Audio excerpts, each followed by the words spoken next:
InsyaAllah. Baik, sebelum kita sentuh sedikit berkaitan tentang surah Yusuf ni, sebelum kita sentuh surah Yusuf, kita nak sentuh sedikit berkaitan tentang nisfu Sya'ban. Berkaitan tentang nisfu Sya'ban.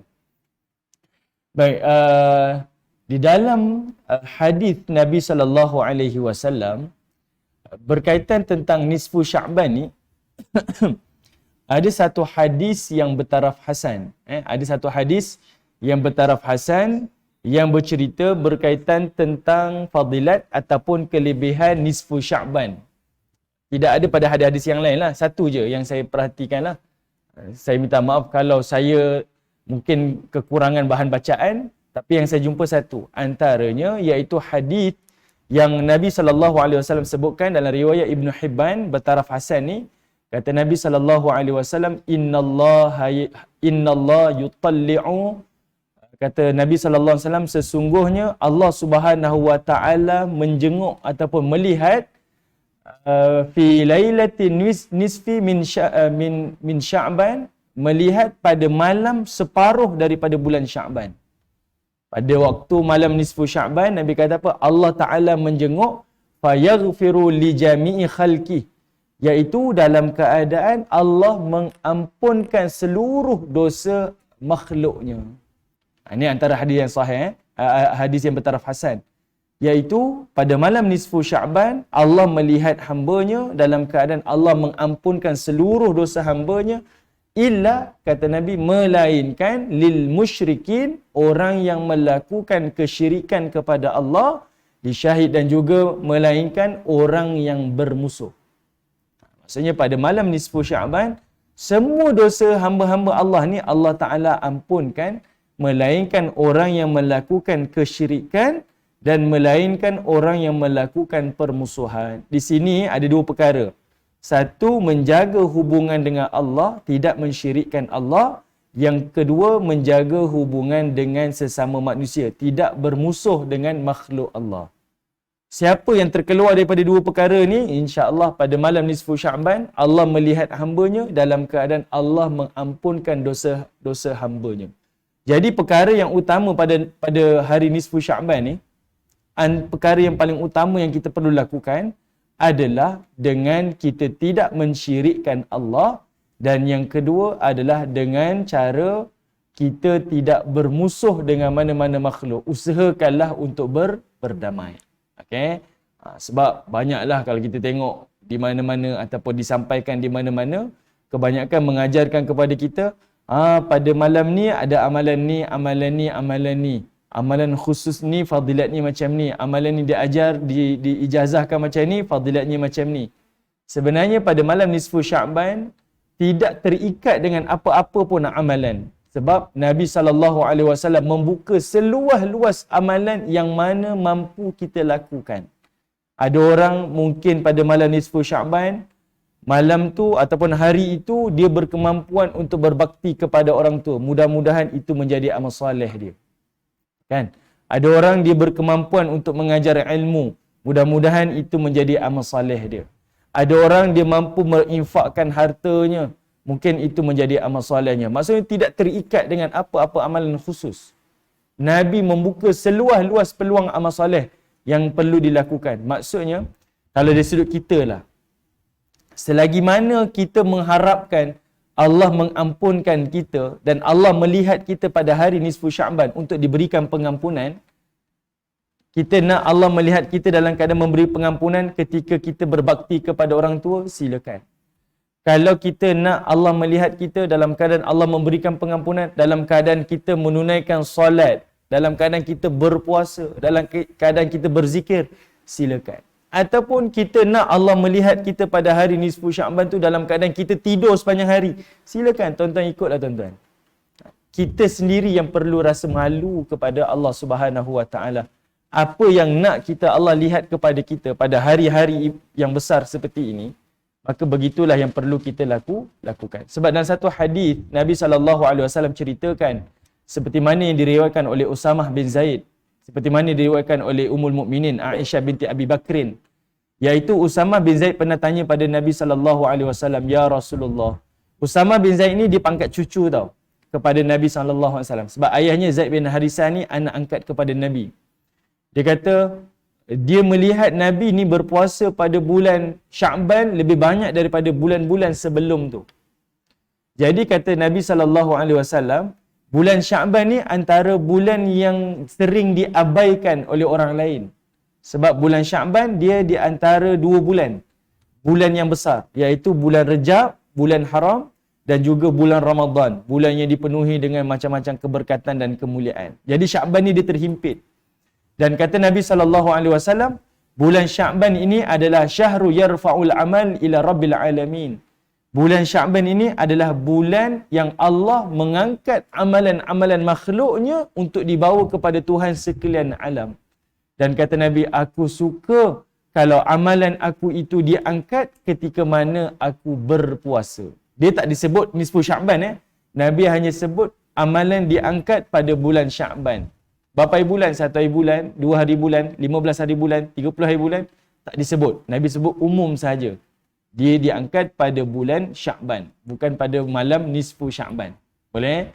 Okay. Jadi itu antara yang disebutkan oleh Nabi SAW. Jadi Nabi memperbanyakkan puasa pada bulan Sya'ban sebab Nabi nak amal tu diangkat adalah pada ketika saat Nabi beribadah, iaitu dalam keadaan berpuasa. Okay? Jadi macam itulah pada malam nisfu Sya'ban, macam mana tuan-tuan nak Allah melihat kita dalam keadaan bersolat ke, dalam keadaan beribadah ke, dalam keadaan berbakti pada orang tua ke, dalam keadaan kita belajar ilmu, mengajar ilmu ke, ikut kitalah yang kita nak Allah Ta'ala lihat kita dalam keadaan Allah berikan pengampunan. Tapi Nabi letak 2 syarat, jangan syirikkan Allah, jangan bermusuh dengan makhluk Allah. Berdamai, maka kita ada peluang untuk meraih pengampunan daripada Allah Subhanahu wa Ta'ala.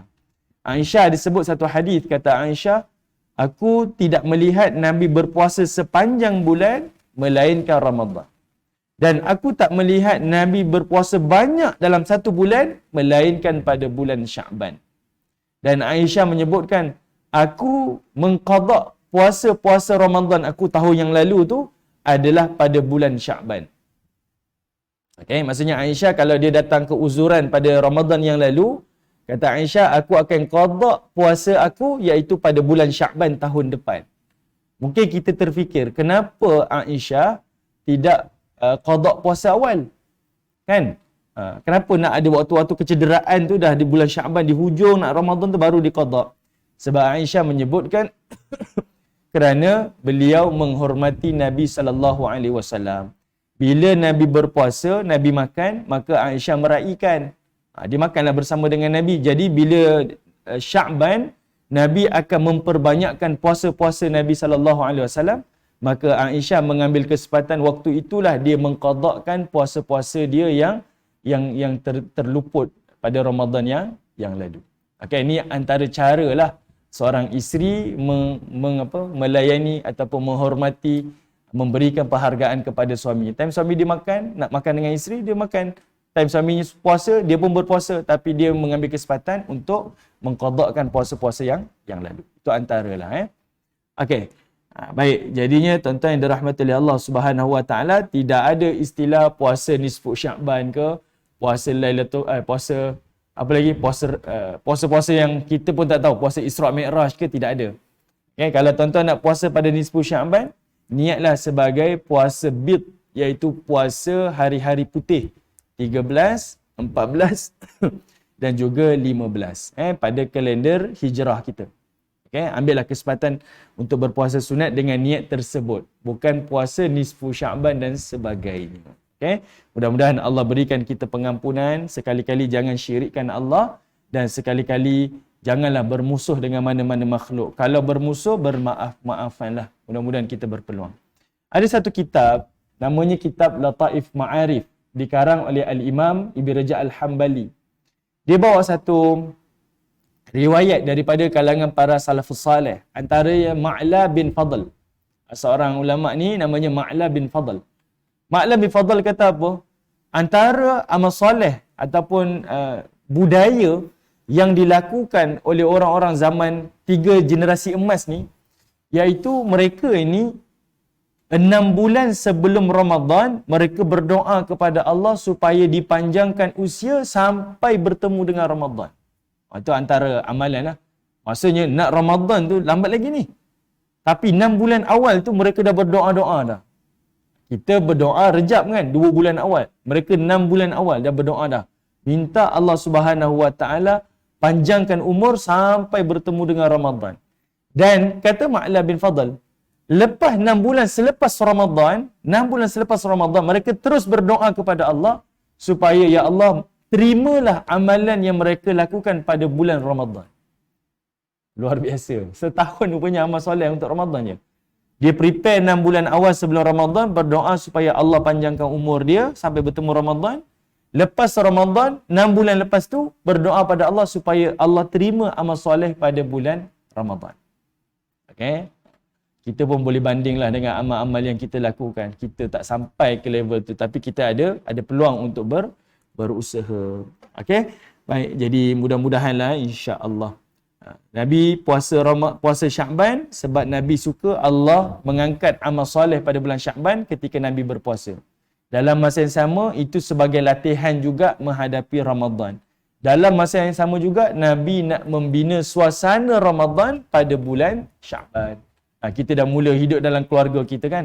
Pagi tadi sahur, kemudian berbuka puasa, anak-anak pun dah dapat momentum dah. Oh, ni nak masuk Ramadan ni. Ini nak masuk Ramadan. Dia dah ada persiapan-persiapan dia. Yelah, tuan-tuan bayangkan, 2 tahun kita raya pandemik. 2 tahun raya pandemik. Pagi raya, pakai baju raya ke tidak? Puan Syimah pakai baju raya tak? Pakai, walaupun raya dekat rumah, solat raya dekat rumah, baju raya tetap pakai. Lemang tetap makan. Kan, ketupat tetap ada. Kenapa? Sebab satu kita meraihkan. Satu lagi, sebab suasana raya tu dah dibina pada Ramadan. 15 Ramadan tu kita dah pasal lagu raya dah. Walaupun tak dapat beraya, tapi raya juga. Sepatutnya, ni bulan Ramadan ni, suasana tu perlu dibina awal. Khususnya kita dah satu dah. Anak-anak yang kecil-kecil ni dibina awal. Mungkin kita dah mula berhias-hias di rumah kita. Kan? Dengan macam-macam kaedah yang kita boleh gunakan. Mudah-mudahan anak kita mula merasai kenikmatan, keseronokan untuk menyambut Ramadan. Okey, ini antaralah usaha-usaha kita dan itulah yang ditunjukkan oleh Nabi SAW. Okey, baik, khalas kita masuk surah Yusuf. Tengok pada ayat yang ke-19. Okay, kita patah balik untuk kita buat sedikit ulang kaji, flashback balik apa yang kita dah bahas sebelum ini pada ayat yang ke-19. Seperti mana tuan-tuan, ibu-ibu, ayah-ayah maklum, bila adik-beradik Nabi Yusuf yang 10 orang telah merancang untuk membunuh Nabi Yusuf tapi tak jadi sebab rasa bersalah, akhirnya mereka buang dalam perigi dan mereka kata apa? Kita buang dalam perigi dan kita tunggu datang satu kumpulan dagangan musafir ataupun kafilah perniagaan ni, ahli-ahli korporat yang duk berniaga ni, biar dia jumpa ada budak dalam ni, biar dia ambil, kemudian dia bawa pergi. Okay? Biar kita tengok. Maknanya kita jangan terburu-buru lah. Buang, tinggalkan terus. Jangan. Mungkin kita akan rasa bersalah ataupun mungkin kita akan rasa menyesal selama-lamanya. Tapi paling tidak, kita buang adik kita ni dalam keadaan kita tahu siapa yang ambil dan dia ni nak dibawa ke mana. Macam tu. Yang ini adalah salah satu daripada talbis iblis yang kita dah sentuh dah sebelum ni. Iaitu iblis ni dia nak kita bermaksiat, boleh jadi dia terus buat maksiat dan boleh jadi dia suruh kita bermaksiat tapi dalam keadaan kurang rasa bersalah. Dia benda tu tetap berdosa ni, tapi dia mengajar kita supaya kurang rasa bersalah. Tak rasa bersalah sangatlah. Awak dah buang dia tak apa, tapi jangan risau, dia tak bersalah sebab awak tengok adik awak tu ke mana. Yang penting dia selamat, dia dah keluar dah daripada negeri ni. Okey.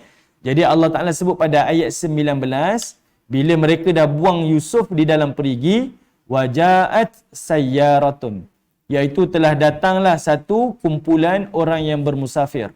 Okay?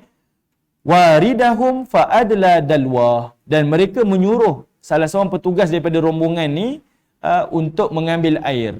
Dia campaklah timba tu, ambil daripada air. Qala, okey. Qala dekat sini ada dua tafsiran. Qala di sini ada dua tafsiran. Tafsiran pertama, siapa yang bercakap ni? Iaitu sama ada orang yang mengambil air tadi tu.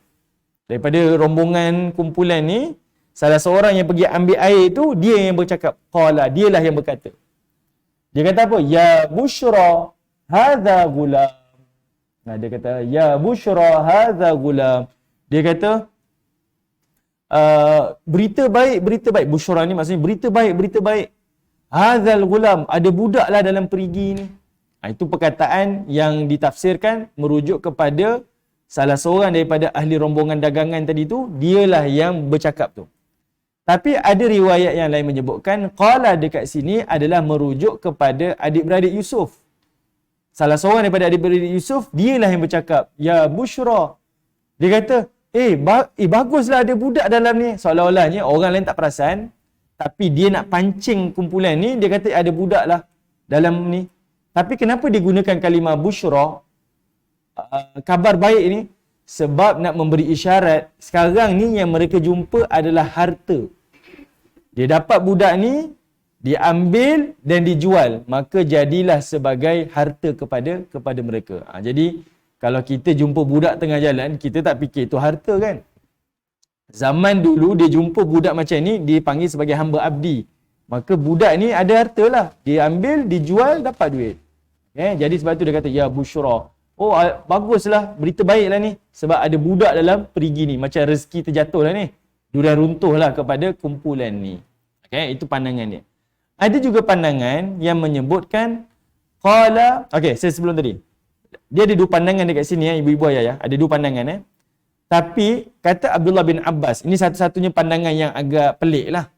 Kata Abdullah bin Abbas, dan pandangan ni orang lain tak sebut, Abdullah bin Abbas dia berpandangan, iaitu kalau ahli rombongan tadi tu, kalau kita tafsirkan, ahli rombongan tadi yang pergi ambil air daripada perigi, ahli rombongan tadi yang ambil air daripada perigi, dan dia lah yang berkata, ya bushra tu, maka bacaannya bukan ya bushra, tapi bacaannya adalah ya bushrai. Ya bushrai. Kenapa panggil bushrai? Sebab bushrai itu bukan kabar baik, tetapi ahli rombongan yang mengambil air tu, dia memanggil salah seorang daripada kumpulan dia, daripada rombongan dia. Dia memanggil nama lah. Bushrai itu maksudnya nama. Wahai bushrai, kawan dia lah.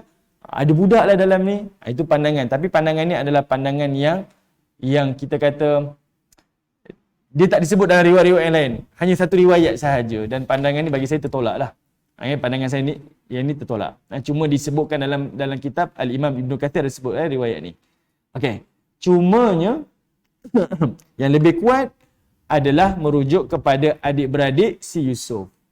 Dialah yang bercakap dengan rombongan ni, ada budak lah dalam perigi ni. Lalu dia ambil Nabi Yusuf AS, wa asarru bida'ah. Wa asarru bida'ah. Asar ni daripada kalimah sir lah. Dirahsiakan. Disembunyikan.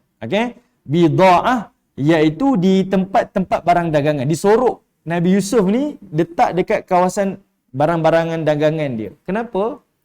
Sebabnya ada dua lah. Pertama, iaitu supaya ahli rombongan yang lain tak tahu. Yang kedua adalah supaya bila budak ni, bila Yusuf nanti dijual, maka harta tu, hasil tu tak perlu dikongsi dengan orang lain. Tamak lah. Nampak? Kat sini ada nampak ketamakan daripada ahli rombongan ni. Dia sorokkan Nabi Yusuf ni supaya orang lain tak tahu.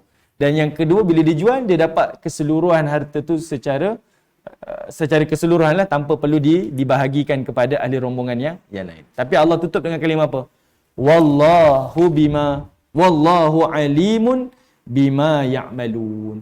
Sesungguhnya Allah Tuhan yang maha mengetahui apa yang mereka kerjakan. Baik.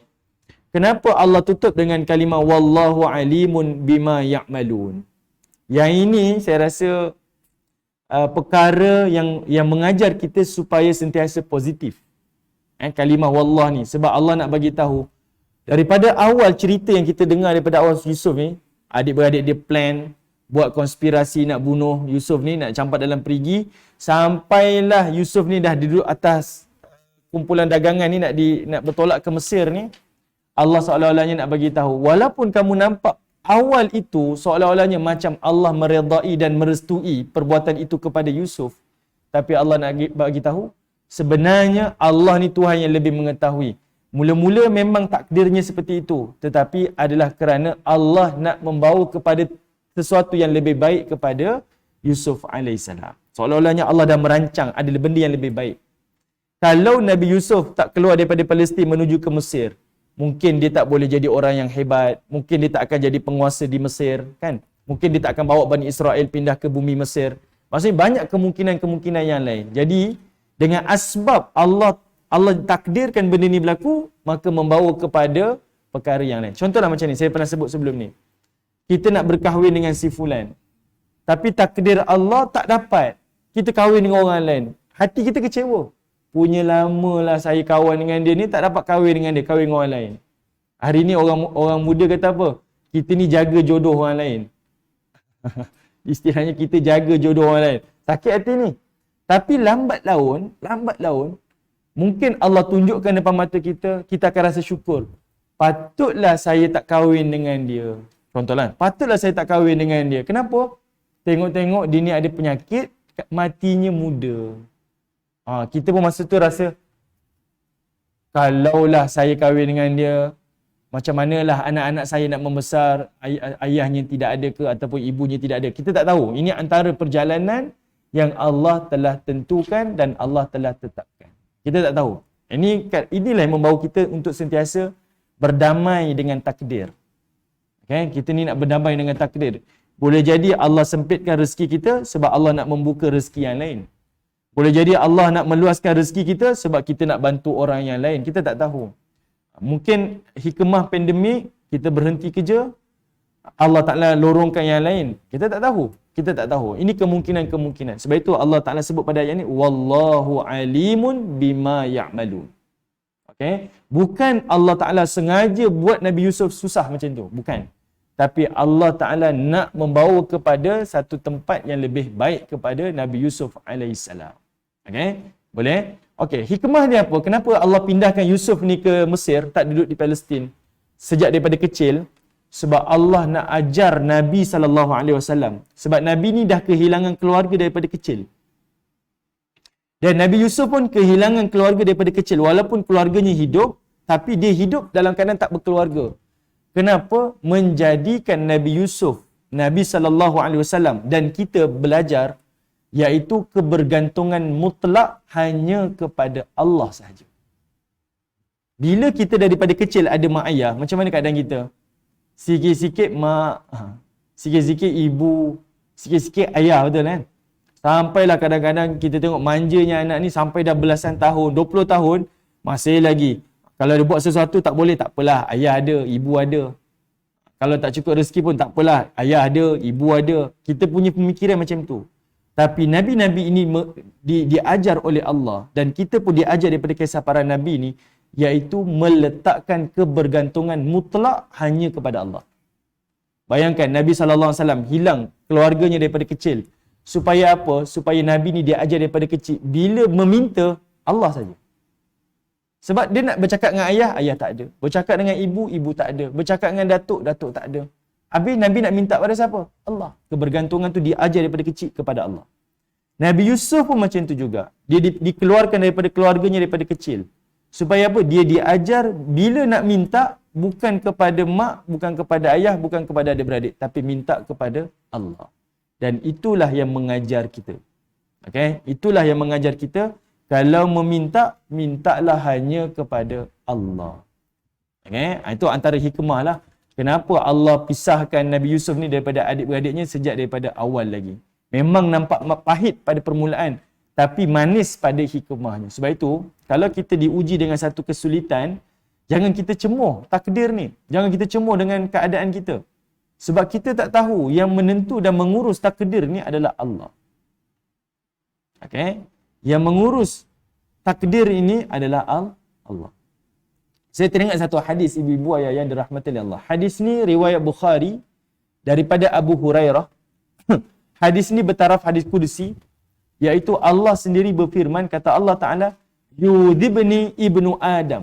Ada anak Adam yang menyakiti aku. Dengar sungguh ibu ayah. Sebab apa? Allah kata, ada kalangan kita ni, makhluk Allah ni yang menyakiti Allah. Sedangkan kita ni tak boleh menyakiti Allah secara fizikal. Tak boleh. Tapi Allah kata, yudhibni ibnu Adam. Ada anak Adam yang menyakiti aku. Apa maksud anak Adam yang menyakiti Allah? Iaitu anak Adam yang melakukan sesuatu perkara yang Allah tak suka dan dia menyakitkan Allah. Contoh. Kita sebagai ibu dan ayah. Kita ibu bapa ni. Ibu bapa ni pula, bila dia yang besarkan anak, dia sekolahkan anak, setiap ibu bapa mesti ada sesuatu harapan kepada anak. Tapi anak ni ada buat sesuatu benda yang ibu ayah tak suka. Memang kadang-kadang kita ni ada kepantangan kita lah kan. Anak-anak buat apa yang kita tak suka. Apa yang kita rasa? Sakit hati kita. Kan? Sebab apa? Melakukan sesuatu yang kita tak suka. Dia menyakiti kita. Bukan anak pukul kita. Bukan anak pergi menyakiti kita. Tapi dia menyakitkan hati kita. Sebab apa? Melakukan sesuatu yang kita tak suka. Jadi bila Allah kata, ada anak Adam yang menyakiti aku, artinya ada makhluk Allah yang melakukan sesuatu yang Allah tak suka. Apa dia?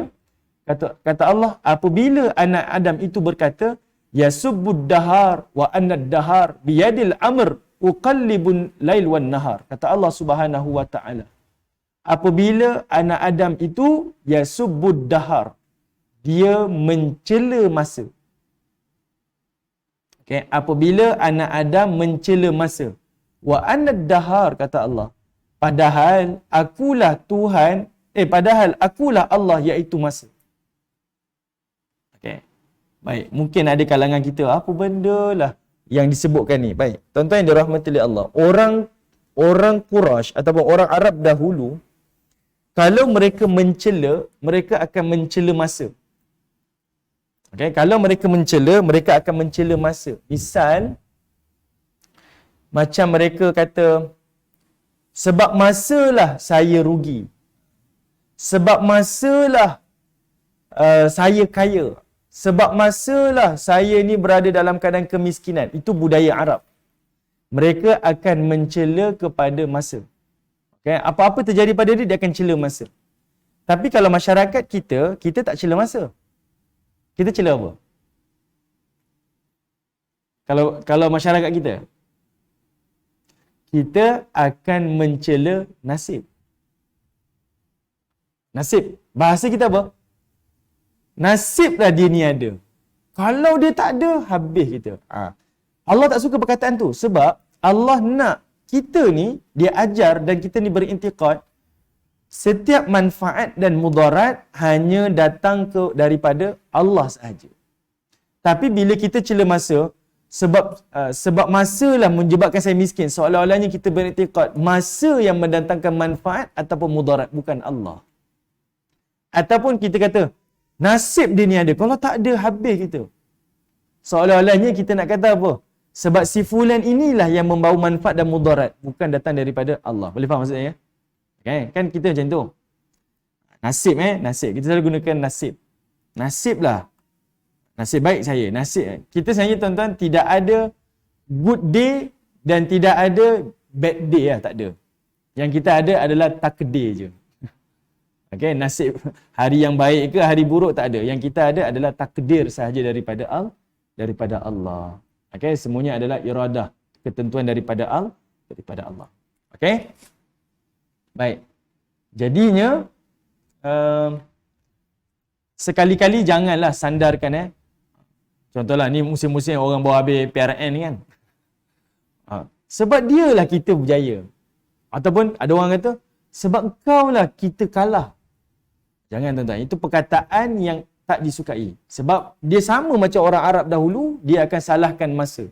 Sebab masalah saya rugi, sebab masalah saya miskin. Sedangkan kita diajar, seorang miskin jadi kaya, Allah yang mengkayakan.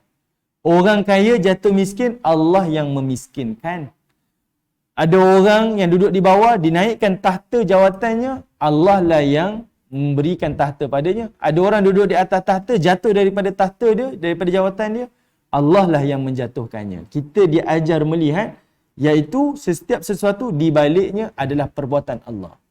Sebab itu Sayyidina Ali menyebutkan, ma ra'aitu syai' ra'aitu qablah.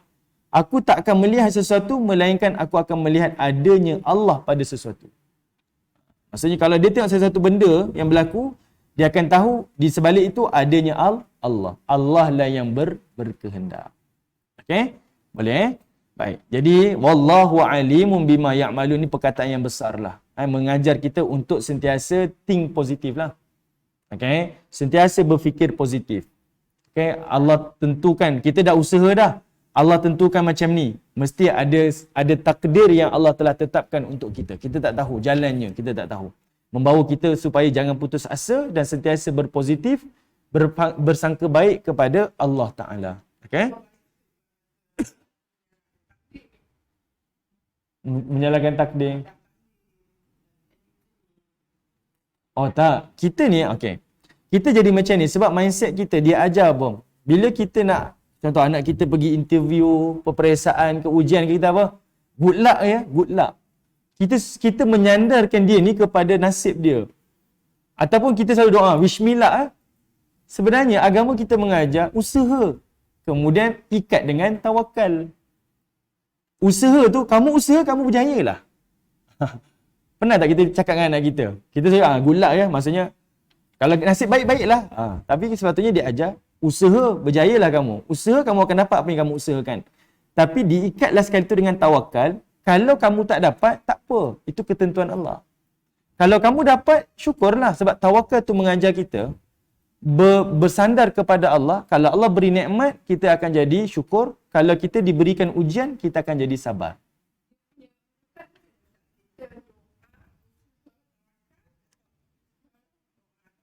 Okey. Antara doa, usaha, tawakal ataupun usaha, doa dan tawakal. Saya tertarik kalau kepada pandangan Al-Imam Ghazali. Al-Imam Ghazali kata apa?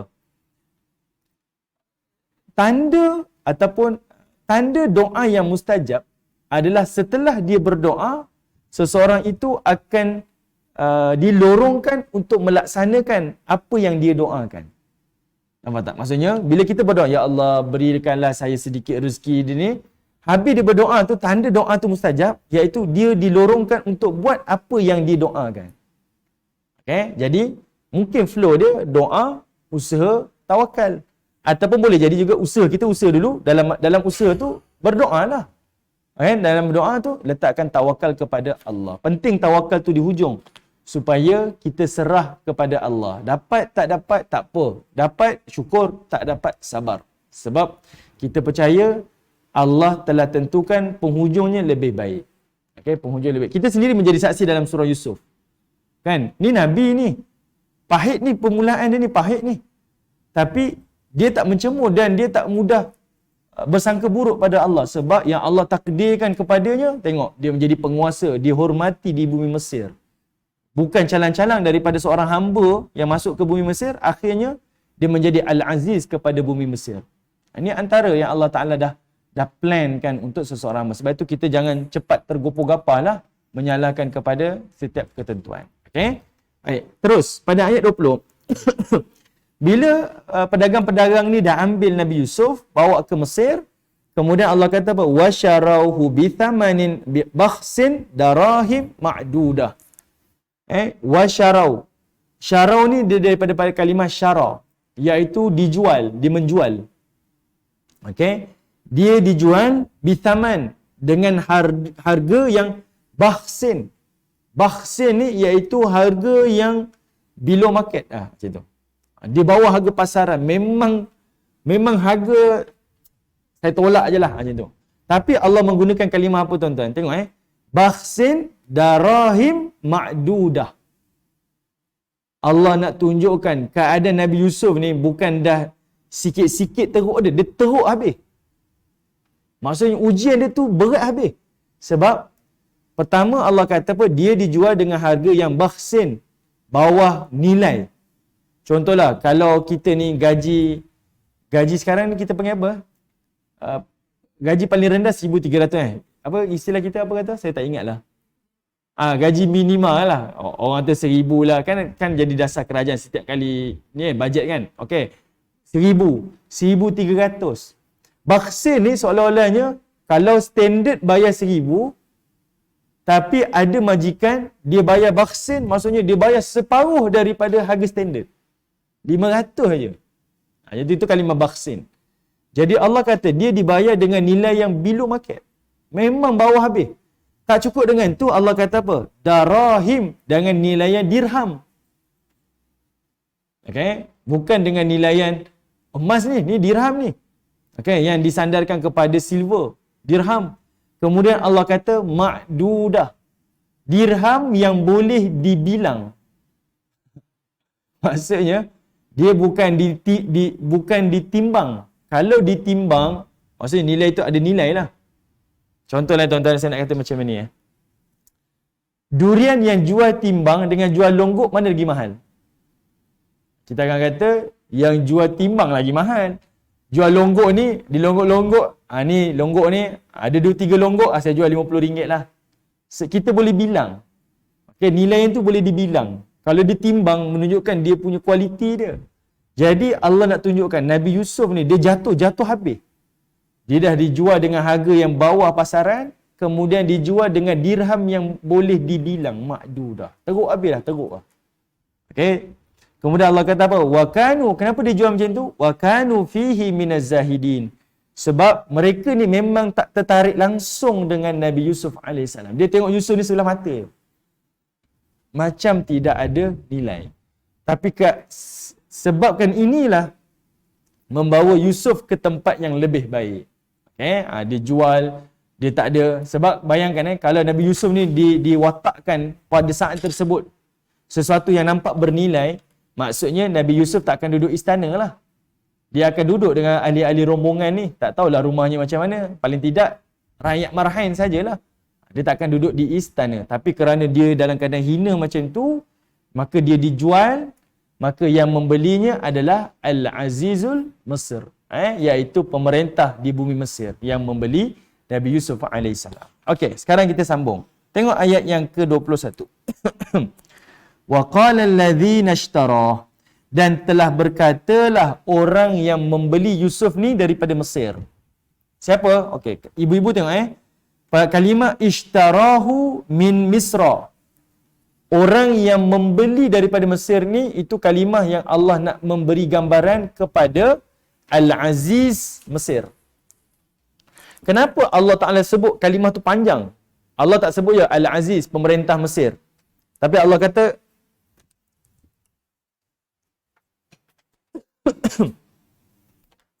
tapi Allah kata ishtarahu min Misr.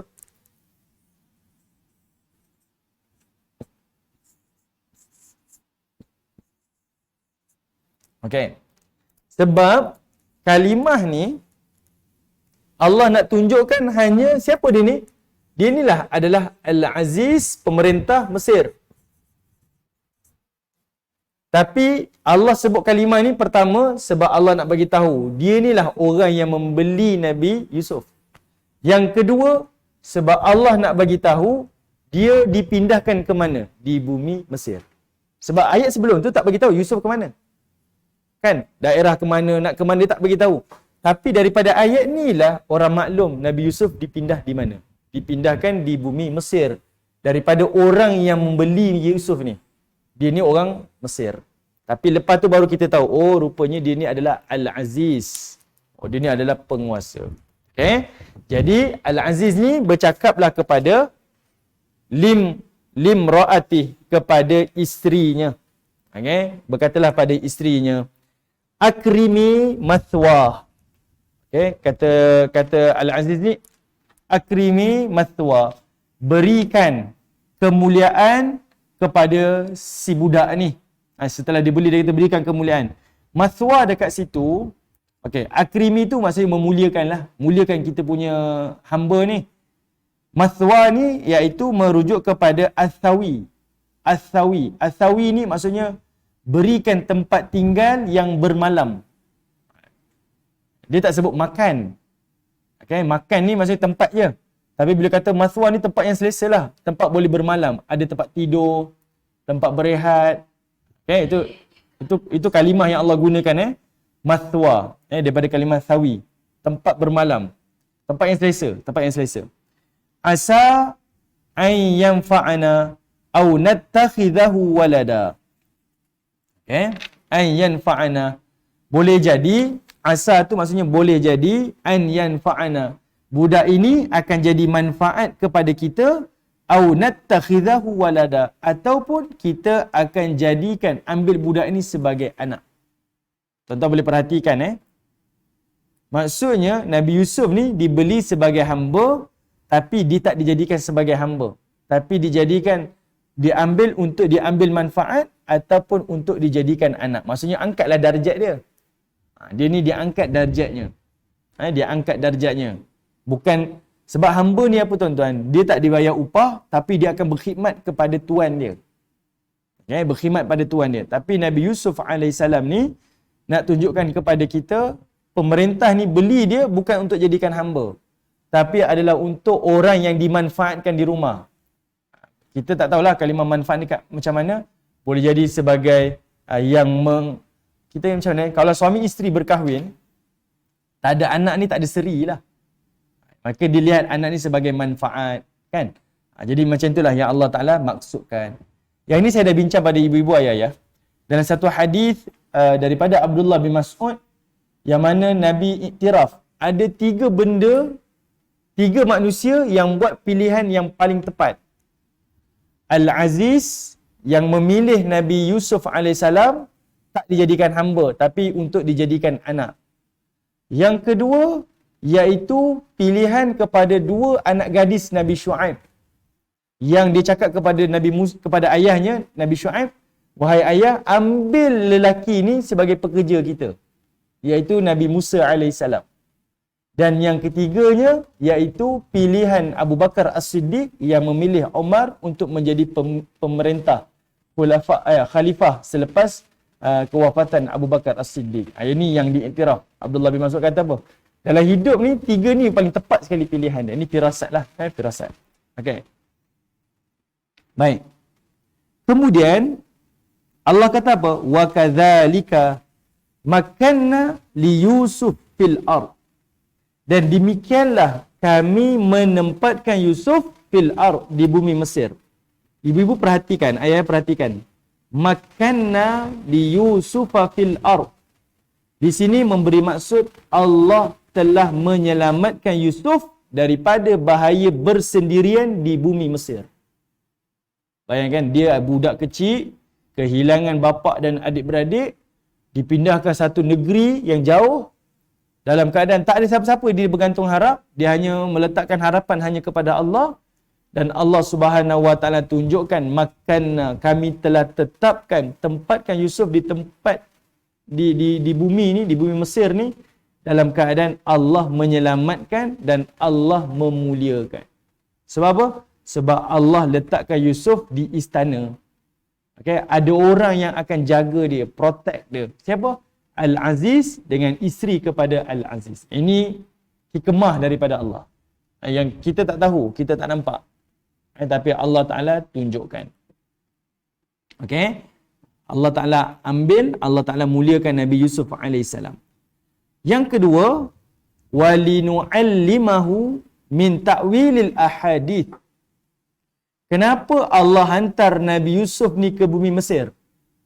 Okay. Antara hikmahnya, iaitu Allah kata apa? Walinu'allimahu. Sebab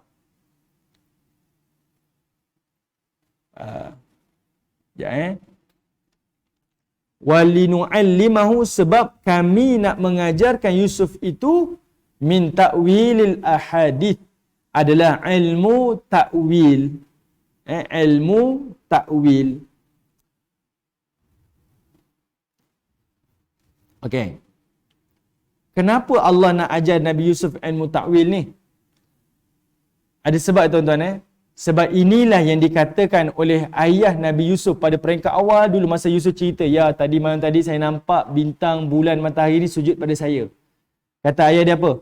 wa kadzalika yajtabika rabbuka wa yu'allimuka min ta'wilil ahadith. Demikianlah Allah telah memilih engkau wahai anak, dan Allah akan mengajarkan kepada engkau wahai anak ilmu takwil. Nabi Yaqub dah sebut awal dah. Sebab dia Nabi kan, dia dah tahu dah. Okay, dia Nabi, dia tahu dah. Nanti Allah akan pilih kau dan Allah akan ajar kau ilmu takwil. Dan cara dia iaitu Allah pindahkan Yusuf ke Mesir, Allah ajar ilmu takwil kepada Nabi Yusuf. Kenapa Allah ajar Nabi Yusuf ilmu takwil ni di Mesir? Kenapa tak ajar dia dekat Palestin? Kat rumah ayah dia. Tapi kenapa kat Mesir? Sebab fungsi mengajar di Mesir ni bukan sekadar nak letakkan Yusuf di tempat yang baik, tapi mengajar ilmu takwilil ahadith ni adalah untuk menjadikan Yusuf dihormati di Mesir. Maksudnya, setiap individu sama. Tapi apa yang membezakan individu dengan individu yang lain, dia mesti ada satu something yang berbeza kan. Jadi Allah nak angkat Nabi Yusuf ni bukan sekadar nak muliakan dia, tapi menjadikan Yusuf dihormati di Mesir nanti adalah kerana Yusuf ada satu kelebihan yang tak ada pada orang lain, iaitu ilmu takwil. Okey, ilmu takwil. Yang inilah yang akan dilihat ketika mana Yusuf nanti berada di dalam penjara. Okey, Yusuf dalam penjara nanti, jadi waktu itulah akan dilihat yang kelebihan Nabi Yusuf alaihissalam. Jadi function dia untuk mengajar Nabi Yusuf ilmu takwil, dan satu lagi adalah untuk menjadikan Yusuf ni dihormati, disegani di bumi Mesir. Okey, boleh Kemudian Allah kata apa? Wallahu ghalibun ala amrih. Dan Allah Subhanahu wa taala lah yang berkuasa setiap segala sesuatu, walakin nas, akan tetapi manusia, kebanyakan manusia la ya'lamun, tak mengetahui. Yang ini yang Allah kata tadi tu, wallahu alimun bima ya'malun. Allah ni berkuasa, dia boleh buat apa saja tapi manusia tak tahu. Sebab apa? Ilmu manusia ni kita kata apa? Ilmu manusia ni terbatas, tapi ilmu Allah maha meluas. Itu kita kena ingat. Kan, ilmu kita ni terbatas, sempit ilmu kita ni, tapi ilmu Allah maha meluas. Okey? Jadi benda ni sentiasa kena ada dalam fikiran kita. Kita bukan berserah bulat-bulat pada takdir. Kita kena usaha. Usaha dan tawakal. Tapi apa-apa terjadi, sentiasa think positif kepada Allah Ta'ala. Sentiasa sangka baik dengan Allah Ta'ala. Ilmu saya terbatas. Ilmu Allah maha meluas. Adalah sesuatu yang Allah Ta'ala nak berikan. Okay? Itu cara kita berfikir. Dan itulah cara Allah Ta'ala mengajar Nabi SAW. Tuan-tuan bayangkan. Surah Yusuf turun pada Amul Huzun. Mesti Nabi dalam keadaan tertekan. Kenapa ya Allah kau matikan pakcikku? Kenapa kau matikan isteriku?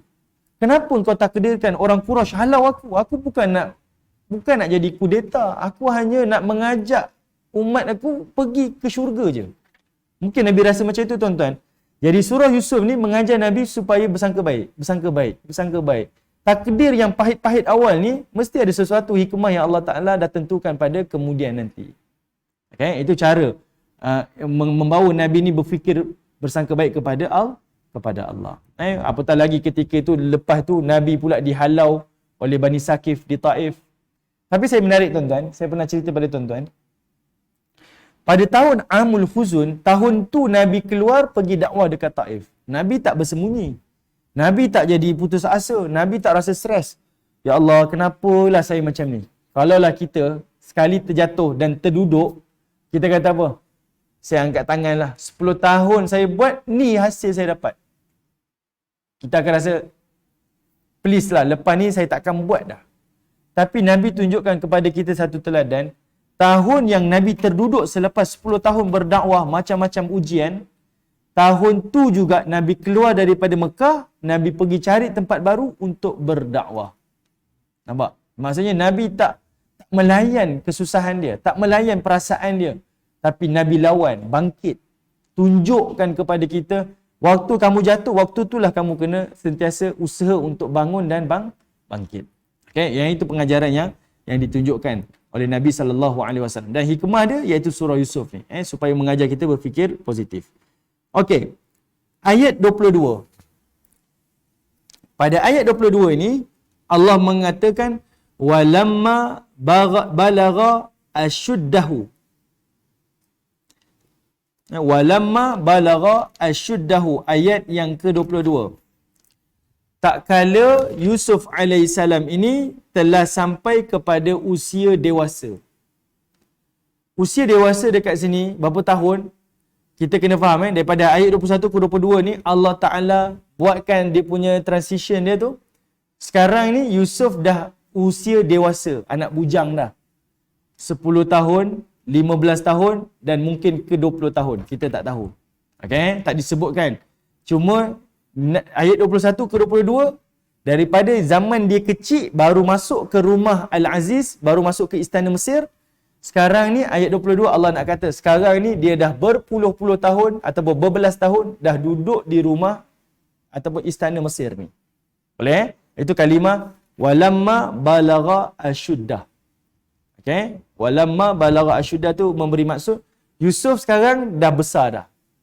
Setelah berbelas tahun ataupun berpuluh tahun duduk di istana. Lalu Allah kata apa?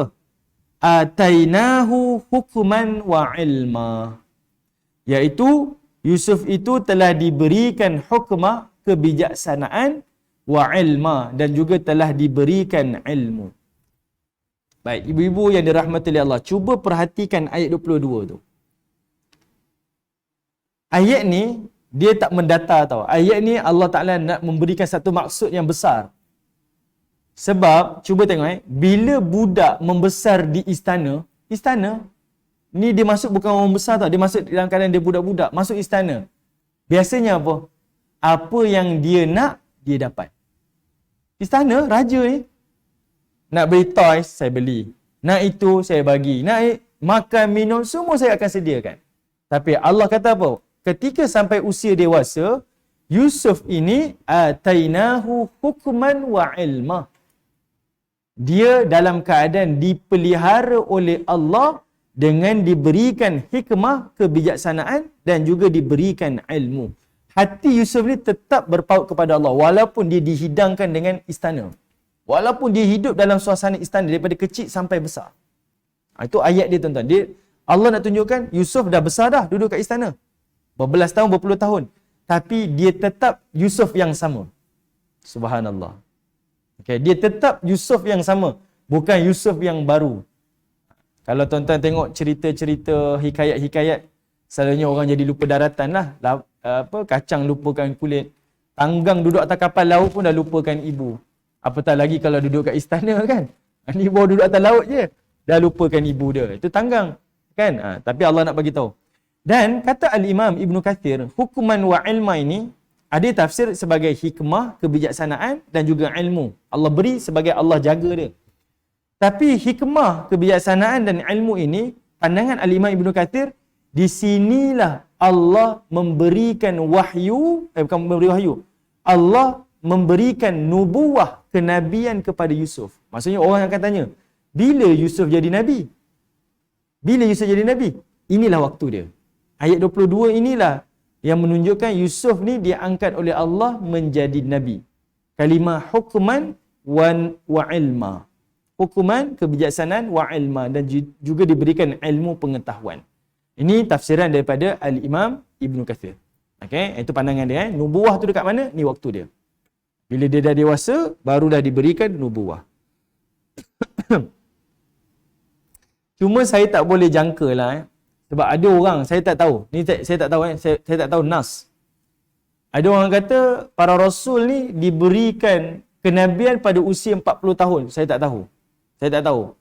Saya tak pastikan. Saya tak dapat pastikan. Sama ada disebutkan oleh Nabi ataupun hanya andaian-andaian disebutkan oleh orang-orang biasa. Tak tahulah kalau tuan-tuan pernah dengar, mungkin boleh perbetulkan saya ataupun maklumkan kepada saya. Tapi kalaulah para Nabi dahulu pun diberikan pada usia 40 tahun. Contohlah, contoh. Boleh jadi kat sini memberi isyarat, Nabi Yusuf tu membesar, kita dah tahu dah usia dia berapa. Contohlah, faham maksudnya kan?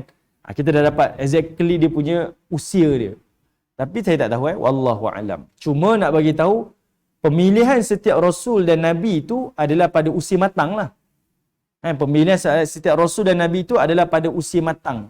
Dia diangkat dan kita kata telah ditetapkan, diisytiharkan oleh Allah, dia adalah Rasul.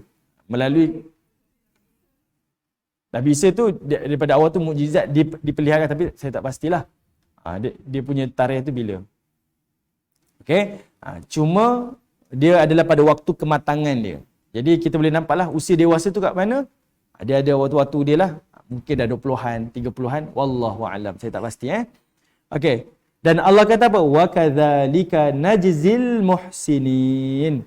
Demikianlah kami memberikan ganjaran ataupun balasan kepada orang yang muhsin, orang yang berbuat baik.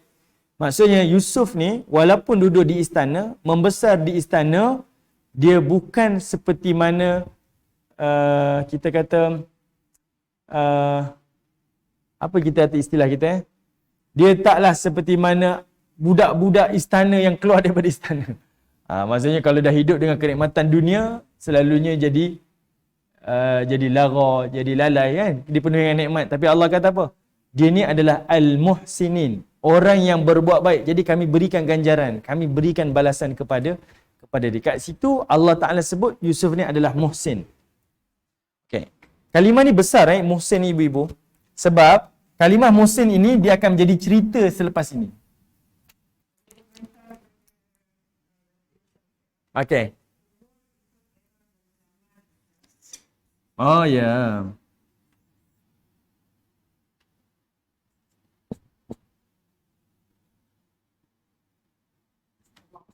Okey.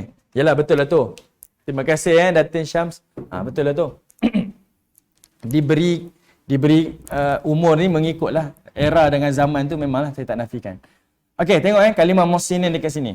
Muhsinin dekat sini memberi maksud sepanjang Yusuf membesar di istana ni dia memang orang soleh, orang baik. Allah iktiraf dia muhsin. Maka Allah angkat dia menjadi nabi. Diberikan ilmu, pengetahuan dan diberikan kebijaksanaan. Okey. Itu pertama. Dan muhsin ini memberi maksud selepas ini, iaitu Allah mengangkat Yusuf ni adalah orang yang ihsan. Apa maksud ihsan? Iaitu orang yang dia rasa dia melihat Allah ataupun dia merasa Allah melihat dia. Itu ihsan kan? Kita ada iman, Islam, ihsan. Itu dua maksud kat sini. Muhsinin. Jadi Allah mengiktiraf Nabi Yusuf ni orang baik sepanjang duduk di istana, dan selepas ni nanti kita akan nampak Nabi Yusuf ni dia adalah ihsan. Dia adalah ihsan. Okey. Sekarang kita tengok ayat yang ke-23. Dekat sinilah berlakunya godaan isteri Al-Aziz kepada Nabi Yusuf AS. Banyak riwayat menunjukkan isteri Al-Aziz ni diberi nama dengan nama Zulaikha ataupun Zulaikha. Wallahu a'lam. Tak disebutkan. Semua dirahsiakan namanya. Allah tak sebut nama-nama ni. Allah hanya sebut imra'atun kan. Adalah merujuk kepada wanita Al-Aziz, wanita Fir'aun, wanita itu dan sebagainya. Allah tak sebut nama-nama dia. Hanya kalangan para ulama kita je lah yang menama-namakan. Sumber-sumber dia mungkin ada bersumber lah. Itu saya tak tahulah, tak pasti. Wallahu a'lam. Kebanyakannya sebab daripada riwayat sana lah. Macam nanti saya sebenarnya dalam surah Yusuf yang awal-awal ni banyak riwayat daripada kitab Taurat. Banyak. Sangat banyak. Cuma saya sahaja tak ceritakan. Sebab kalau diceritakan, kebanyakannya tertolak. Sebab, contoh pada ayat 23 ni, ada cerita tentang Nabi Yusuf digoda. Dan dalam riwayat kitab Taurat yang tak ditentukan sahih ataupun tidak, tapi dibawa dalam kitab-kitab yang diterjemahkan oleh para ulama silam, Nabi Yusuf ni berzina. Ini disebutkan. Ni riwayat Israeliat ni. Sebab itu, kita tak payah bincang benda-benda macam tu. Sebab Allah Ta'ala tak sebut, tak payah nak bincang. Tapi saya akan terangkan, dekat mana hujah-hujah yang kita boleh tolak Nabi Yusuf sebenarnya dia tidak berzina. Walaupun dalam riwayat dalam kitab Taurat yang kita kata Israeliat ni menyebutkan Nabi Yusuf ni berzina. Okay, nanti kita akan bincang. Ada riwayat Israeliat cerita tentang Nabi Yusuf dalam perigi. Kan dia cabaran perigi tu, dia tak kosong macam tu je, dia ada cerita dia. Dia jumpa itulah, dia jumpa inilah. Orang datang bantulah secara gaib lah. Dia pakai tangkal lah. Itu semua riwayat Israeliat. Ini semua dalam kitab-kitab tafsir ada.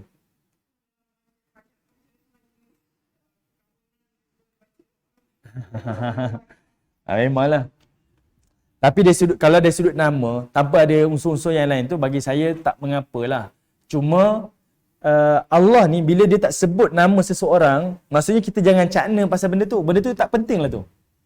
Tak penting lah tu. Yang penting apa dia buat. Apa pengajaran daripada tu. Itu yang penting kan. Tapi para ulama kita bawa ulas benda tu supaya ada, yalah manusia macam-macam. Dia suka visual. Kan dia nak nampak Luqman tu macam mana, orang mana. Jadi para ulama kajilah, carilah. Oh dia rambut kerinting, kulitnya hitam. Dia ni hamba, bukan rasul. Itu menambah maklumat. Tapi boleh tak kita berpegang 100%? Tak perlulah. Dia orang soleh. Macam tu je. Kita tak payah berpegang. Sebab benda yang Allah tak tekankan, tinggalkan. Okay? Okay, baik. Sekarang tengok ayat 23.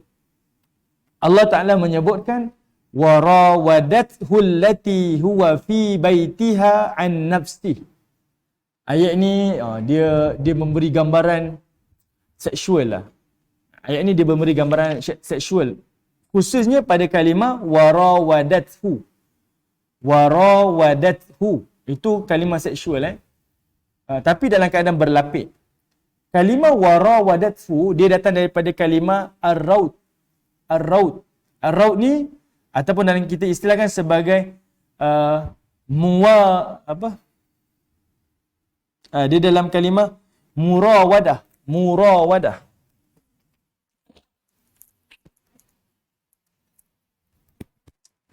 Warawadat sebuah.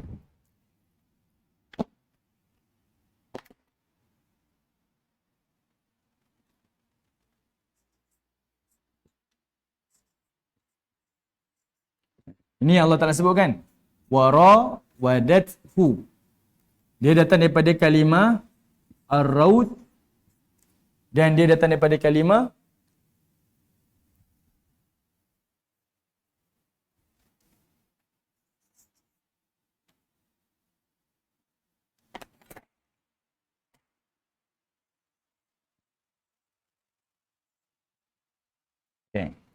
kalimah warawadathu ni datang daripada kalimah ar-raud,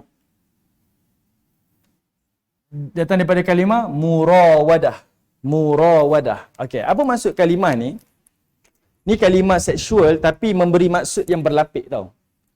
Kalimah ni Allah Ta'ala sebut, kalau tengok daripada Raghib Al-Asfani, ni ulama yang mengarang kitab Mufradat. Maksudnya kalau tuan-tuan nak tengok maksud kalimah per kalimah, kan kalimah al-kalimah bil kalimah di dalam Quran, ada satu kitab khas. Dia panggil kitab Al-Mufradat, dikarang oleh Ar-Raghib Al-Asfani. Dia memang kaji satu kalimah. Dia kata kalimah ni datang daripada kalimah ar-raud. Ar-raud ni maksudnya berulang-ulang. Berulang-ulang. Maksud dia kat sini, godaan daripada isteri Mesir ni adalah godaan yang dah bertahun-tahun dah. Dan ayat 23 memberi maksud, godaan yang Allah cerita dalam ayat ni adalah godaan paling akhir. Terakhir dah. Setelah berpuluh, beratus kali mungkin dia dah goda macam-macam style. Dia mungkin dah berhias, dia mungkin dah bersolek, dia dah mungkin guna cara zahir, guna cara batin, dia dah macam-macam cara lah. Ada start WhatsApp ke, dah hantar surat ke, hantar gambar. Maksudnya ayat ni dah memberi gambaran, dia dah buat banyak kali. Tapi tak berjaya. Itu kalimah dia. Okay? Itu kalimah ar-raud. Kalimah tu maksudnya dah berulang-ulang. Dan ayat 23 menunjukkan usaha akhir. Ni last yang dibuat oleh isteri Mesir untuk goda Nabi Yusuf setelah dia tengok Yusuf ni liat sungguhlah tak boleh. Habis dah. Okay. Kemudian, itu kalimah ar-raud. Kalau kalimah murawadah, memberi maksud yang mana murawadah ni memberi maksud dia nak tapi orang tak nak.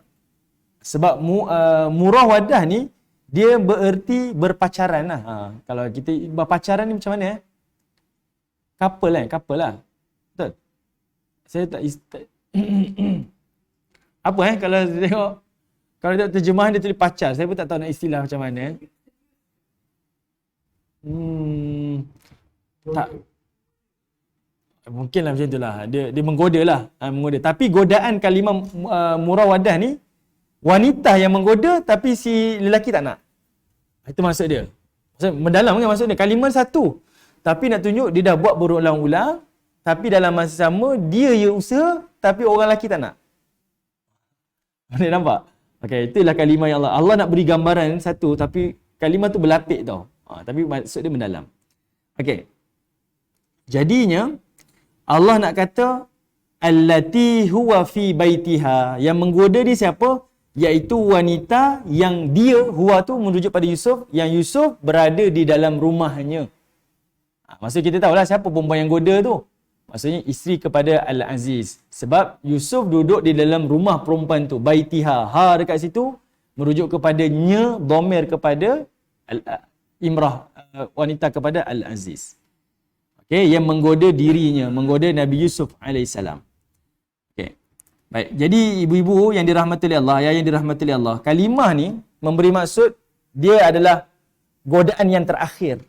Setelah berkali-kali dicuba tak berjaya. Dalam gambaran kita kena nampak bila seorang menggoda ni, dia dah habis dah, TikTok lah dia bagi. Dia dah berhias, dia dah habis cantik, dia dah mula berwangi-wangi dan sebagainya, dia nak try habis. Apa jadi-jadilah. Itu ending dia. Ni terakhir. Kemudian apa yang dia berani buat, Allah rakamkan wa ghallaqatil abwab. Wa ghallaqatil abwab, iaitu dia tutup semua pintu istana. Ini memang berkeyakinan tinggi. Dia memang apa nak jadi-jadilah, saya cuba buat. Macam itulah setelah berkali-kali. Dan lagi dahsyat Allah kata waqalat, dan perempuan ni pun bercakap pada Nabi Yusuf alaihissalam, hai talak. Hai talak. Kalau ibu-ibu ayah tengok pada terjemahan, kebanyakan terjemahan dia apa? Hai talak tu maksudnya, mari sini. Betul tak? Cuba tengok terjemahan. Terjemahan kita tulis hai talak ni adalah mari ke sini. Betul? Mari kemari kan? Tapi kalimah haita itu adalah merujuk kepada apa? Datang kepadaku laka, aku untuk engkau. Maksudnya macam sekarang ni aku dah tutup pintu ni, ayuh, aku ni milik kau. Macam tu ayat dia. Okay? Inilah kalimah yang Allah Ta'ala rakamkan nak tunjukkan kepada kita keadaan ini memang hanya antara Yusuf dan juga wanita ini sahaja. Pintu dah tutup, wanita tu dah serahkan dirinya dan dia telah buat berpuluh-puluh kali cubaan dah. Tapi ditolak oleh Nabi Yusuf alaihissalam. Okey, sekarang ni saya nak tunjuk pada ibu-ibu ayah ya. Ada ibrah dekat sini. Ya, ada ibrah dekat sini. Ibrah dekat sini, yang ini yang kita kena sampaikan kepada anak-anak muda, termasuklah anak-anak tua. Okey? Yang nak kahwin nombor 2, nombor 3 ni, kalau nak kahwin je kan, jangan cuba-cubalah. Okey? Baik. Sebab apa? Syahwat ni bahaya. Dan Allah tunjukkan pengajaran dekat sini. Pertama, kita boleh nampak gambaran betapa kentalnya iman Nabi Yusuf ni. Yang ini yang dikatakan muhsinin tu, ihsan tu. Tuan-tuan kena bayangkan, waktu Nabi Yusuf digoda ni, pertama, Yusuf masih lagi bujang. Tengok Nabi Yusuf masih lagi bujang. Bila kata lelaki bujang, dia punya keinginan dia, apatah lagi dia ni belum berkahwin, adalah sangat tinggi. Betul tak? Betul tak? Pada ayat ni kita boleh nampak gambaran macam mana position Nabi Yusuf ni. Keinginannya, syahwatnya mesti tinggi. Sebab dia masih bujang dan dia belum berkahwin. Tapi Nabi Yusuf mengajar kita dan mengajar umat kita ni adalah walaupun kamu dalam kondisi itu, utamakan akhirat lebih daripada dunia. Bujang. Pertama bujang. Yang kedua, Nabi Yusuf ketika itu masih lagi muda. Sudahlah bujang, muda terang-tantang. Kan? Bila kata muda ni, keinginan syahwat tu dia kuatlah sebab masih lagi sihat dan sebagainya kan, keinginan tu kuat. Okey, pertama dia bujang, tak pernah berkahwin.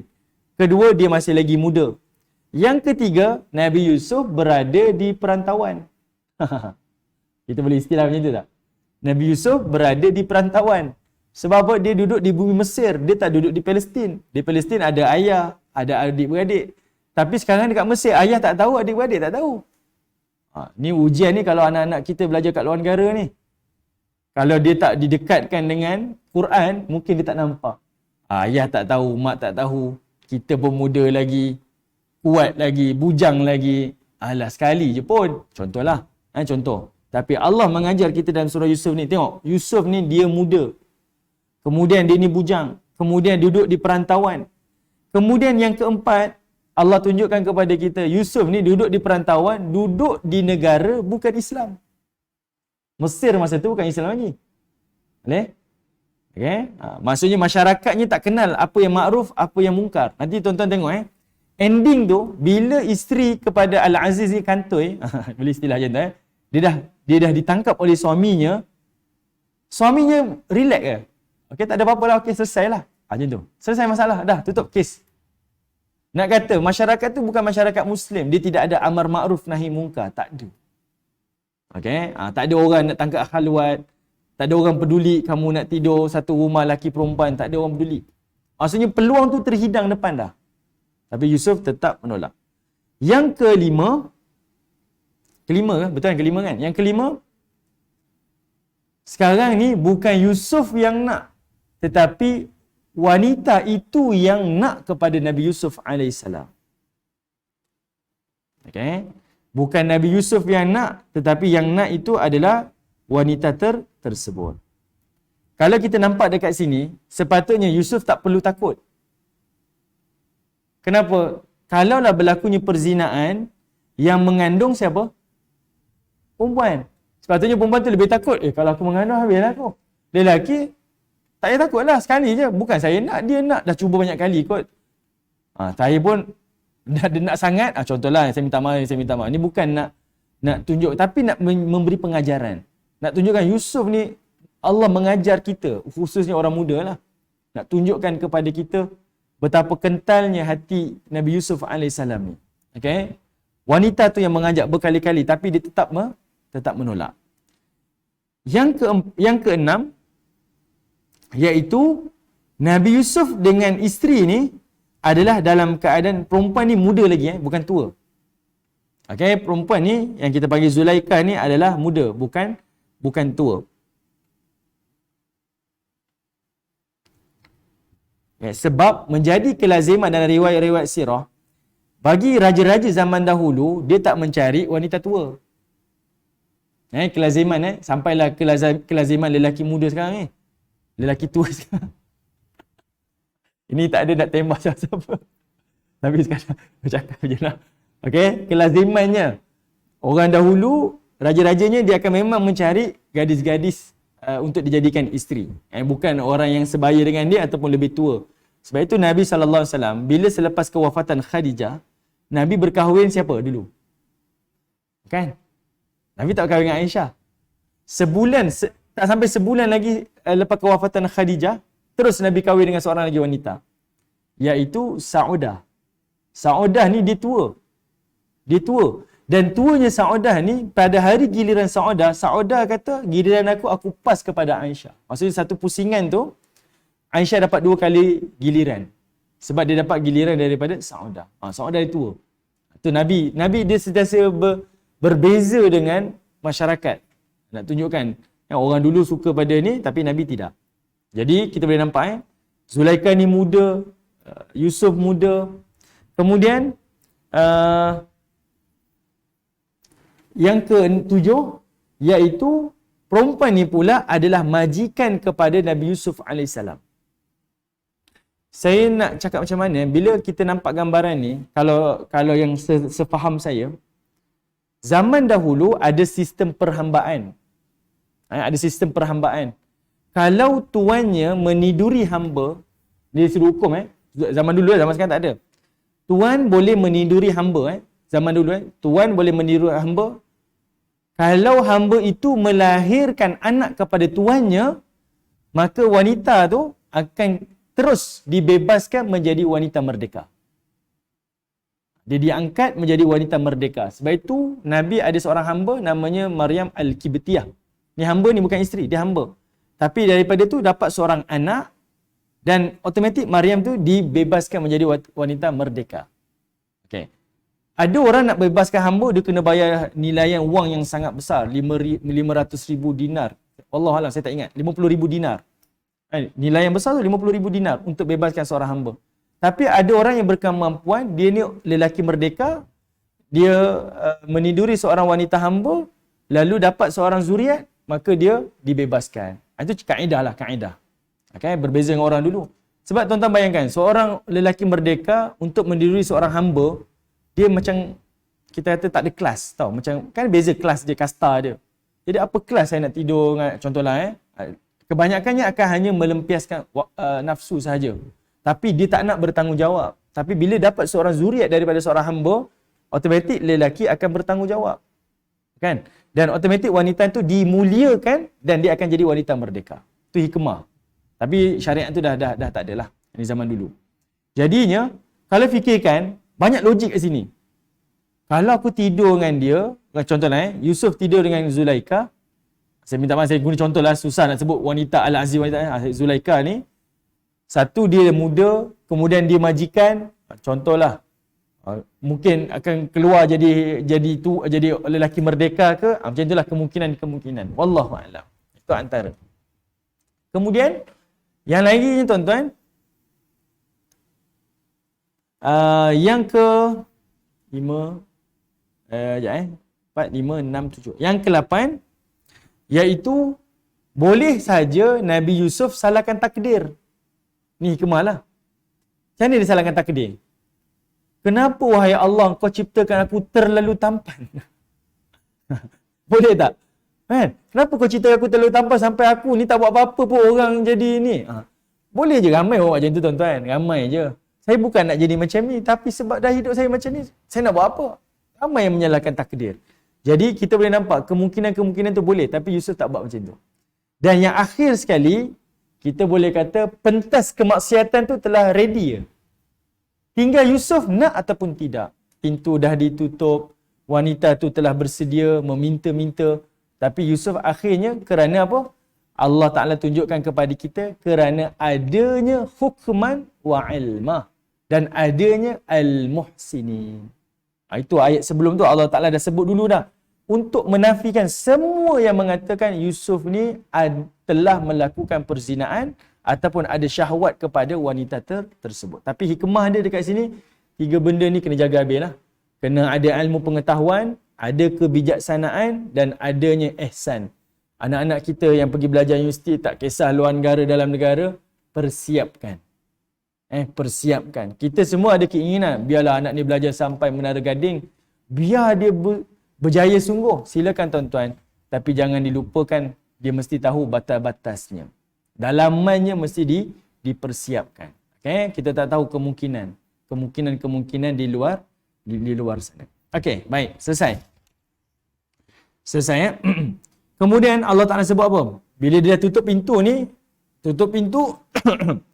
dan dia berkata kepada Yusuf, ayuh anak muda, macam tu. Ayuh anak muda, aku ni milik engkau. Hai talak, aku ni milik engkau. Kita boleh kata ini kira beranilah.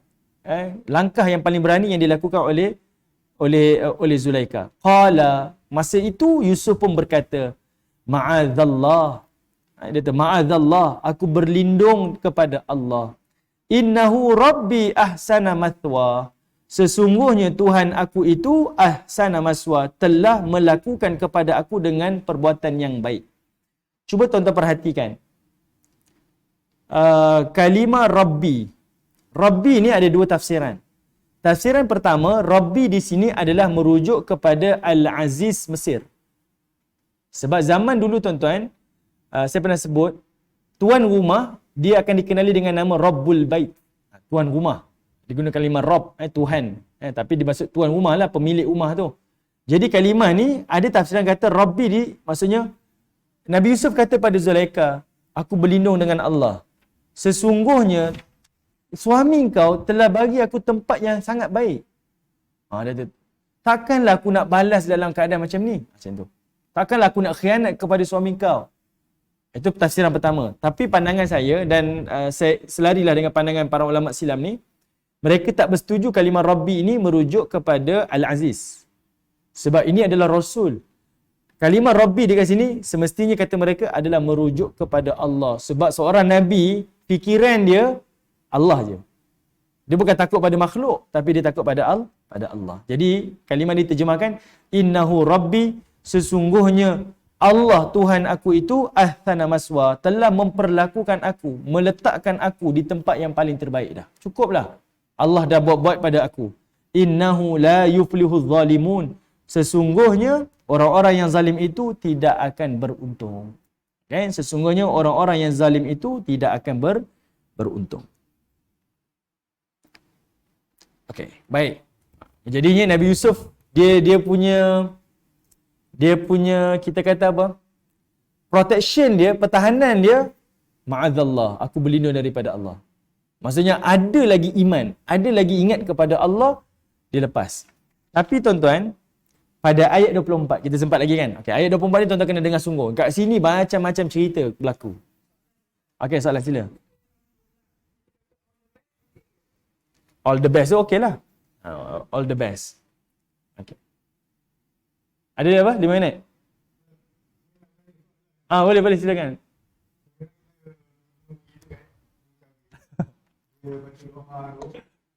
Seperti Yusuf dengan Zulaikha.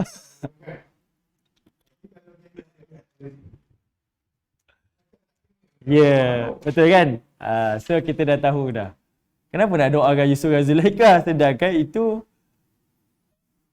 apa kita kata percintaan, bukan percintaan pun, itu si Zulaikha yang syok pada Yusuf, bukan berlaku perkahwinan ke apa. Ini kita kata pengkhianatan kepada suami dia sendiri. Kan? Jadi doa tu tak betul lah. Okay? Saya tak perlu jawab dah. Tuan-tuan, ibu-ibu, ayah dah boleh nampak dah. Okay? Doa dalam majlis kan. Jadilah anak saya macam Yusuf dan Zulaikha.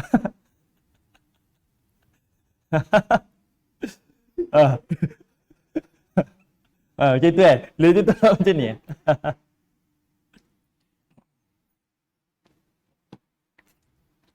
Tak maaf ibu-ibu yang puasa teruskan puasa lah. Saya tak boleh puasa kan.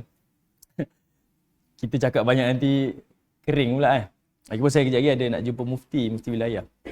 Okey, baik, tengok ayat 24. Allah kata walaqad hammat bih wa hamma biha. Kata Allah Subhanahu wa taala walaqad, sesungguhnya hammat bih, wanita ni Zulaikha ini dia memang ada syahwat dah. Hammat ni maksudnya dia dah bernafsu sungguh dah, berahi dah kepada bih dengan Yusuf ni. Wa hamma biha, dan Yusuf pun bersyahwat kepada Zulaikha. Yang ini hati-hati terjemahkan. Sebab itu dalam Resah Osman ni dia berhenti hanya pada kalimah wa hammat bih. Dia tak berhenti pada hammat bih wa hamma biha. Yang ni kita ambil lajak sikit lah mungkin sebab dia kena detail sikit. Kalau tidak nanti salah.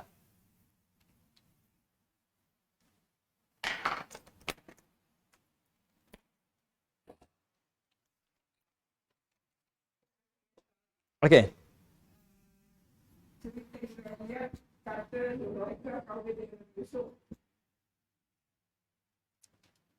Oh ya. Okey, nanti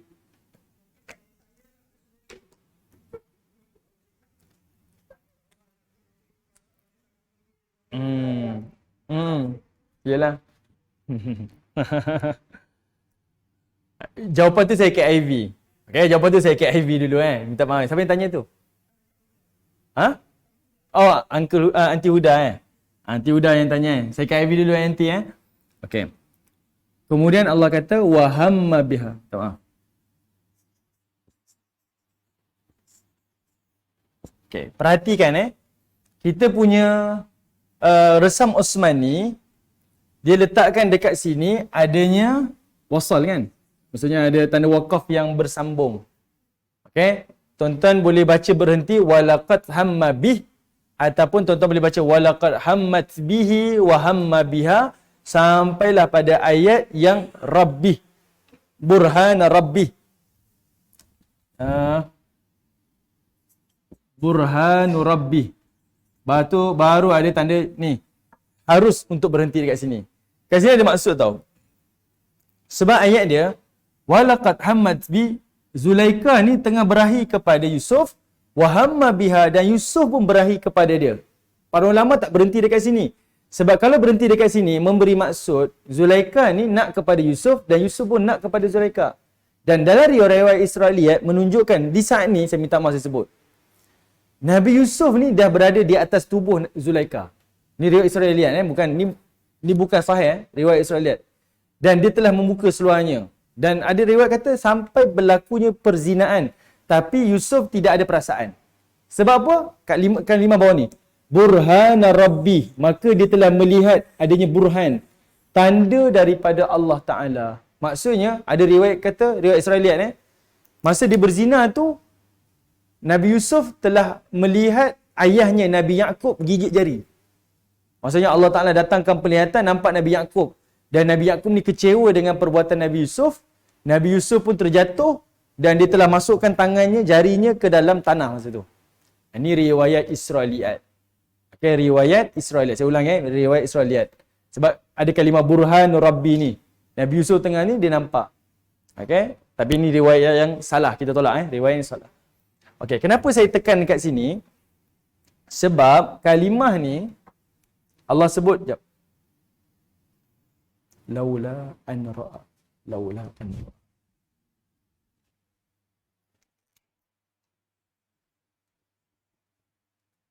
Laula an ra'a. Okay.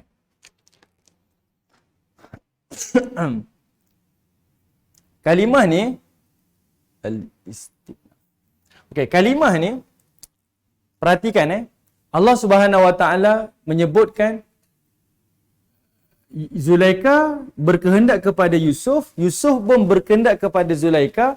Laula kita kata apa? Andai kata an ra'a burhana rabbi. Andai kata dia melihat kepada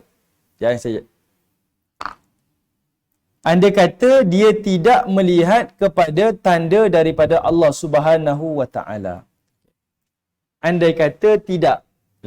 Andai kata tidak melihat tanda-tanda daripada Allah Ta'ala. Baik, sekarang ni, waw itu, okey, ibu-ibu tengok waw tu, dekat kalimah wahamma biha tu, waw tu, namanya waw al-istiqnaf. Waw al-istiqnaf.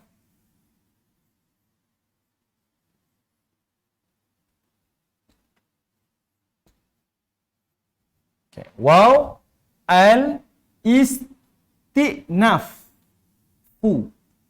Apa maksud waw al-istiqnaf? Waw al-istiqnaf ni artinya kalimah tu bukan bersambung. Bukan nak kata Zulaikha berahi kepada Yusuf, Yusuf pun nak kepada Zulaikha. Tak, salah.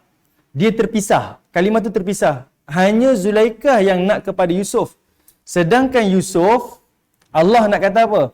Okey, kat situ bila Allah kata laula an ra'a burhana rabbih, istiqnaf dekat situ memberi fungsi dia sebenarnya ia hanya sebab. Contoh ayat yang betul, Zulaikha hendak kepada Yusuf. Andai kata tidak, Yusuf tidak melihat tanda-tanda ketuhanan Allah, wahamma biha, Yusuf pun berkehendak kepada Zulaikha. Dia terbalik. Dia sebenarnya ayat itu terbalik. Okay, itulah namanya waw al-istiqnaf. Bukan kita baca Zulaikha berkehendak kepada Yusuf, Yusuf pun berkehendak pada Zulaikha. Salah. Sebab itu saya warna beza ni. Ayat dia Zulaikha berkehendak kepada Yusuf. Berhenti. Laula andai kata Yusuf tidak an ra'a melihat burhana rabbi, tanda-tanda Allah Ta'ala, wahamma biha, Yusuf pun akan nak kepada Zulaikha. Okey, maknanya Yusuf tak nak. Yusuf sebenarnya tak nak. Dia tak nak melihat pun. Dia tak nak berkehendak pada Zulaikha pun. Sebab Nabi Yusuf melihat ke tanda-tanda ketuhanan. Okey. Di sini, ni sudut ni ilmu nahu sikit lah. Minta maaf ibu-ibu. Dari sudut nahu, kalimah laula itu maksudnya kalimah huruf imtina' lil wujud. Okey, harfun imtina' lil wujud.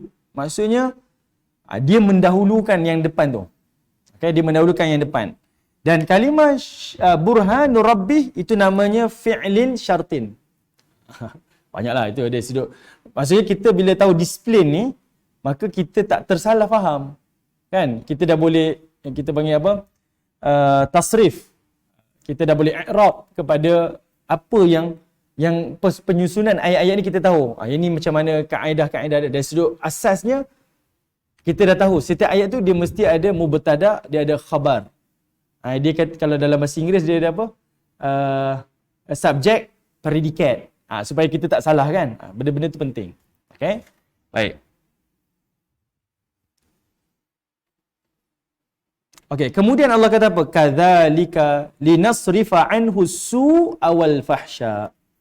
Okay, sebelum tu, apa yang Yusuf nampak tu? Burhan Rabbi. Riwayat Israeliat kata Allah datangkan secara live streaming Nabi Yaqub tengah gigit jari. Macam menyesal, kecewa dengan perbuatan Yusuf. Itu riwayat Israeliat. Tapi riwayat yang menyebutkan burhan dekat sini iaitu Allah mendatangkan al-muraqabah. Ini dalam ilmu tauhid ni, muraqabah ni ada perasaan ihsan. Allah ni macam CCTV. Muraqabah ni maksudnya dia ada satu perasaan Allah memerhatikan dia. Muraqabah.